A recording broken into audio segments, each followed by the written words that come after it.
I bet you didn't know how the French Revolution reshaped Europe forever. 1799 का साल है, बस्टिल गिर गया, फ्रेंच रेवोल्यूशन शुरू हो गया। ये बस सरकार बदलने की बात नहीं थी, ये तो भूचाल था जो यूरोप की नींव हिला रहा था। पुराना सिस्टम, राजाओं का हुक्म, सब खतरे में था। रेवोल्यूशन के विचार बिल्कुल नए थे, लिबर्टी, इक्वालिटी, फ्रेटर्निटी। ये शब्द पूरे यूरोप में गूंज रहे थे, आशा और बदलाव का संदेश दे रहे थे। फ्रेंच रेवोल्यूशन ने दिखाया कि सिर्फ राजा लोग नहीं, आम जनता भी राज कर सकती है। ये यूरोप के राज करने वालों के लिए एक खतरनाक विचार था। उन्होंने फ्रांस में कैओस देखा और डर गए कि ये फैल जाएगा। रेवोल्यूशन को आसानी से रोका नहीं जा सकता था, इसका असर कई पीढ़ियों तक रहेगा। फ्रेंच रेवोल्यूशन एक कैटलिस्ट था, इसने पूरे यूरोप में बदलाव की चाह जगाई। लोगों ने अपने राजाओं पर सवाल उठाने शुरू कर दिए। नेशन का विचार, एक भाषा और संस्कृति से जुड़े लोगों का जड़ पकड़ने लगा। रेवोल्यूशन की राख से निकला नेपोलियन बोनापार्ट, एक ब्रिलियंट मिलिट्री स्ट्रेटेजिस्ट। उसने फ्रांस की पावर ले ली। नेपोलियन एक कॉम्प्लेक्स फिगर था, वो रेवोल्यूशन का प्रोडक्ट था, फिर भी उसने खुद को एम्परर बनाया। उसने सालों के टर्मोइल के बाद स्टेबिलिटी लाई, पर वो रूथलेसली एम्बिशियस भी था। नेपोलियन की कॉन्क्वेस्ट्स पूरे यूरोप में फैल गई। हर विक्ट्री के साथ वो मैप बदलता था, पुराने स्टेट्स खत्म करता और नए बनाता। उसकी आर्मीज रेवोल्यूशन के आइडियल्स लेकर चलती थी, लिबर्टी, इक्वालिटी, फ्रेटर्निटी। पर ये आइडियल्स अक्सर नेपोलियन के एम्बिशन और वॉर की रियलिटीज से ढक जाते थे। नेपोलियन के रिफॉर्म्स का यूरोप पर गहरा असर पड़ा। उसने नेपोलियनिक कोड इंट्रोड्यूस किया, एक लीगल सिस्टम जो लॉ के सामने सबको इक्वल मानता था। उसने एजुकेशन और एडमिनिस्ट्रेशन में रिफॉर्म की। उसके रिफॉर्म्स हालांकि अपनी पावर बढ़ाने के लिए थे, पर उनका लास्टिंग इफेक्ट रहा। नेपोलियन के राज में रिफॉर्म्स के साथ साथ नेशनलिज्म के बीज भी बोए गए। उसकी कॉन्क्वेस्ट्स, हालांकि शुरू में कुछ लोगों ने पुराने राज से लिबरेशन समझकर वेलकम किया, पर जल्द ही रिजेंटमेंट पैदा हुआ। फ्रेंच लोग अपने आइडियल्स के बावजूद ऑक्यूपायर समझे जाने लगे। नेपोलियन का कॉन्टिनेंटल सिस्टम, जिसका मकसद ब्रिटिश ट्रेड को बर्बाद करना था, उल्टा पड़ गया। इससे पूरे यूरोप में आर्थिक तंगी आई और फ्रेंच राज के खिलाफ रिजेंटमेंट बढ़ा। लोगों को सेल्फ डिटर्मिनेशन की, खुद पर राज करने की चाह होने लगी। नेपोलियन के राज का रेजिस्टेंस कई रूपों में हुआ। अपराइजिंग्स हुए, गेरिला वॉरफेयर हुई और नेशनल आइडेंटिटी का एहसास बढ़ता गया। लोग अपने लोकल राजाओं से कम और अपनी भाषा, संस्कृति और इतिहास से ज्यादा जुड़ने लगे। नेशनलिज्म के इस बढ़ते एहसास ने आखिरकार नेपोलियन के डाउनफॉल में योगदान दिया। फ्रेंच रेवोल्यूशन और नेपोलियन के इंपैक्ट को समझने के लिए हमें 18वीं सदी के यूरोप को देखना होगा।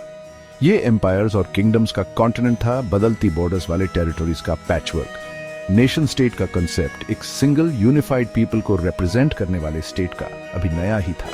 ज्यादातर लोग रूरल एरियाज में रहते थे, अपनी जमीन और लोकल लॉर्ड से बंधे हुए।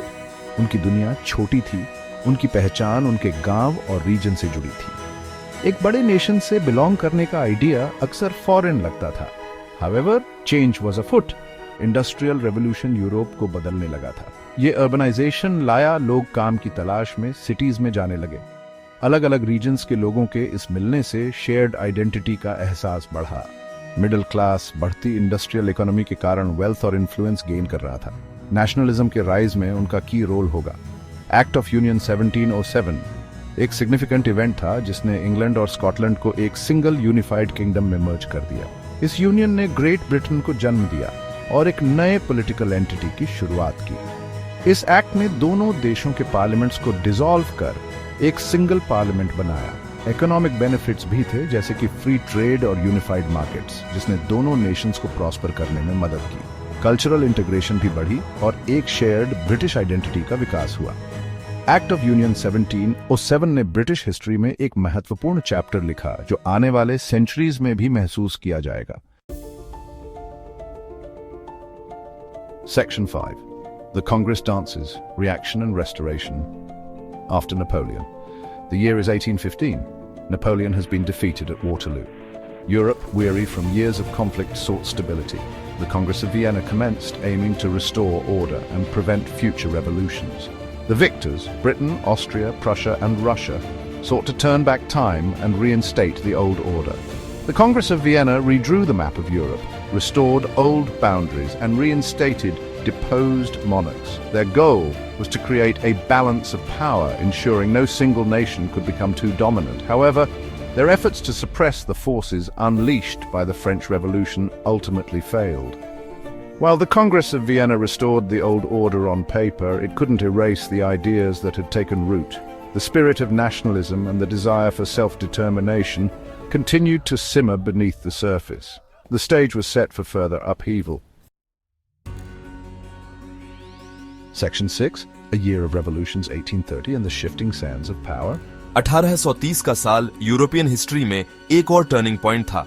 एक ऐसा साल जो वाइड स्प्रेड अपहीवल और पावर डायनामिक्स में ड्रामेटिक शिफ्ट्स के लिए याद किया जाएगा। पूरे यूरोप में लोग अपने राजाओं के खिलाफ उठ खड़े हुए, बदलाव की चाह और उन पुराने ऑटोक्रेटिक रिजिम्स को रिजेक्ट करने की वजह से जिन्होंने उनकी जिंदगी पर लंबे समय तक राज किया था। फ्रांस में जुलाई रेवोल्यूशन ने चार्ल्स द 10th को गिरा दिया, जिसे बहुत ज्यादा ऑटोक्रेटिक और लोगों की नीड्स और एस्पिरेशन से दूर माना जाता था। इस रेवोल्यूशन ने Louis Philippe the citizen king को पावर में लाया। उसका आना मोर लिबरल आइडियल्स की तरफ और एब्सोल्यूट मोनार्की से दूर जाने का संकेत था। 1830 के रेवोल्यूशंस उस कंजर्वेटिव ऑर्डर के साथ बढ़ते डिसैटिस्फैक्शन का प्रमाण थे, जिसे नेपोलियन के फॉल के बाद रिस्टोर किया गया था। उन्होंने दिखाया कि फ्रेंच रेवोल्यूशन से अनलीश्ड हुई फोर्सेस अभी खत्म नहीं हुई थीं और न्यू जनरेशंस को इंस्पायर कर रही थीं। रेवोल्यूशन का स्पिरिट जंगल की आग की तरह फैल गया था। Greater freedom, national self determination और मोर रिप्रेजेंटेटिव गवर्नमेंट्स बनाने की डिमांड्स को इग्नाइट कर रहा था। इस पीरियड के सबसे सिग्निफिकेंट अपराइजिंग्स में से एक ग्रीक वॉर ऑफ इंडिपेंडेंस था, एक स्ट्रगल जो सालों से चल रहा था। ग्रीक्स जो सदियों से ऑटोमन रूल में थे, नेशनल आइडेंटिटी के रिसर्जेंस और सेल्फ गवर्नेंस की चाह से प्रेरित होकर उठ खड़े हुए। उनका स्ट्रगल पूरे यूरोप में गूंजा, आर्टिस्ट और इंटेलेक्चुअल्स की इमेजिनेशन को कैप्चर किया, जिन्होंने इसे टिरनी के खिलाफ फ्रीडम की एक नोबल फाइट समझा और सपोर्ट और सॉलिडारिटी के लिए इंस्पायर किया। Section 7, The Spirit of a Nation, Culture, Language and Identity. Nationalism का राइज रोमांटिक मूवमेंट के साथ डीपली इंटरट्वाइंड था, एक कल्चरल शिफ्ट जिसने इमोशन, इंडिविजुअलिज्म और पास्ट की पावर पर जोर दिया। इस पीरियड में फोकलोर, मिथ्स और अलग अलग लोगों की यूनिक ट्रेडिशंस में इंटरेस्ट फिर से बढ़ा, जिन्हें नेशन की सोल का प्यूरेस्ट एक्सप्रेशन माना जाता था। रोमांटिक थिंकर्स और आर्टिस्ट्स ने नेशन को ग्लोरीफाई किया, इसे आइडेंटिटी और बिलोंगिंग का सोर्स माना। उनका मानना था कि नेशन का एसेंस उसके आर्ट, लिटरेचर और शेयर्ड मेमोरीज में पाया जा सकता है, जो लोगों को एक कॉमन हेरिटेज में बाइंड करते हैं। इस मामले में सबसे इन्फ्लुएंशियल फिगर्स में से एक जोहान गॉटफ्रीड हर्डर एक जर्मन फिलोसोफर थे। हर्डर के आइडियाज रेवोल्यूशनरी थे। उन्होंने प्रपोज किया कि लैंग्वेज किसी नेशन के कैरेक्टर और स्पिरिट को समझने की की है। उनका कहना था कि हर नेशन के पास एक यूनिक वोल्क्सगाइस्ट होता है, एक नेशनल स्पिरिट जो उसकी लैंग्वेज, कल्चर और हिस्ट्री में एम्बॉडीड होता है। ये वोल्क्सगाइस्ट सिर्फ एक कंसेप्ट नहीं बल्कि एक लिविंग फोर्स था जो लोगों की डेस्टिनी शेप करता था। इस आइडिया ने डीपली रेजोनेट किया, पूरे यूरोप में नेशनलिस्ट मूवमेंट्स को फ्यूल किया। लोग अपनी लैंग्वेज और कल्चर को अपनी आइडेंटिटी और सॉवरेंटी के वाइटल कंपोनेंट्स मानने लगे। पॉलिश लोगों का स्ट्रगल नेशनलिज्म को फ्यूल करने में कल्चरल आइडेंटिटी की पावर को एग्जेम्प्लीफाई करता है। पार्टीशन और ऑप्रेस्ड होने के बावजूद पॉलिश स्पिरिट नहीं टूटा। पोलैंड, प्रशा, रशिया और ऑस्ट्रिया के बीच पार्टीशन एक इंडिपेंडेंट स्टेट के रूप में एग्जिस्ट करना बंद कर दिया। हाउएवर, पॉलिश आइडेंटिटी का सेंस बना रहा, लैंग्वेज, रिलीजन और कल्चरल प्रैक्टिसेस के जरिए जिंदा रहा। फिर भी पॉलिश लैंग्वेज और कल्चर बने रहे, नेशनल आइडेंटिटी के पावरफुल सिंबल्स बन गए। ये कल्चरल एलिमेंट्स सिर्फ पास्ट के रेमिनेंट्स नहीं थे बल्कि रेजिस्टेंस और होप के एक्टिव एक्सप्रेशंस थे। पोल्स ने अपनी इंडिपेंडेंस वापस पाने की होप कभी नहीं छोड़ी। उनका स्ट्रगल नेशनलिज्म की इंड्यूरिंग पावर का प्रमाण है। उनके कल्चरल हेरिटेज के प्रति अनवेवरिंग कमिटमेंट ने उनके इवेंचुअल सक्सेस में क्रूशियल रोल निभाया। Section 8, the spring time of peoples, the revolutions of 1848। 1848 में रेवोल्यूशंस की एक वेव पूरे यूरोप में फैली, जिसे स्प्रिंग टाइम ऑफ पीपल्स कहा जाता है। ये अपराइजिंग्स कई फैक्टर्स के कॉम्प्लेक्स मिक्स से फ्यूल्ड थे। इकोनॉमिक हार्डशिप, पॉलिटिकल रिप्रेशन और नेशनल सेल्फ डिटर्मिनेशन की बर्निंग डिजायर। 1848 के रेवोल्यूशंस लार्जली मिडिल क्लास ने चलाए थे, जिन्होंने ग्रेटर पॉलिटिकल पार्टिसिपेशन और इकोनॉमिक रिफॉर्म्स की डिमांड की। वर्कर्स जो हार्श वर्किंग कंडीशंस और लो वेजेस से परेशान थे भी अपराइजिंग्स में शामिल हो गए। सोशल जस्टिस की उनकी डिमांड्स ने आग में घी डाल दिया। 1848 के रेवोल्यूशंस हालांकि अपने इमीडिएट गोल्स अचीव करने में अनसक्सेसफुल रहे, पर उनका प्रोफाउंड इम्पैक्ट रहा। उन्होंने चेंज की, ग्रेटर पॉलिटिकल फ्रीडम की और नेशनल यूनिटी की वाइड स्प्रेड डिजायर को डेमोन्स्ट्रेट किया। 1848 के रेवोल्यूशंस हालांकि ब्रूटली सप्रेस्ड किए गए, पर उन्होंने फ्यूचर चेंज के सीड्स बो दिए।